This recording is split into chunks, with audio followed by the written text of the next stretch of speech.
Jekk il-Maltin u l-Awċini jafdawni bil-vot tagħhom qed nintrabat li nibqa' viċin in-nies, nibqa' mmur house visits fost in-nies, nisma' l-problemi tagħhom. Dan sostnieh il-kandidat għall-elezzjoni tal-Parlament Ewropew Frank Psajla illi wiegħed il-lealtà tiegħu lejn il-poplu Malti u Awċi la darba jingħata l-fiduċja biex jirrappreżenta lil poplu fuq bażi Ewropea.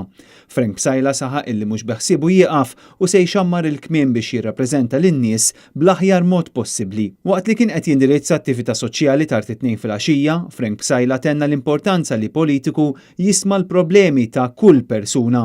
Min-naħa tiegħu il-kap tal-Partit Nazzjonalista Adrian Delija qal illi Frank Psajla ta' kollox għal pajjiżna f'dan il-mument mill-aktar importanti u qal li l-Partit Nazzjonalista se jkompli jinżel man-nies biex jisma' dwar dak kollu li qegħdin ibatu minnu kif fil-fatt tagħmel Frank Psajla.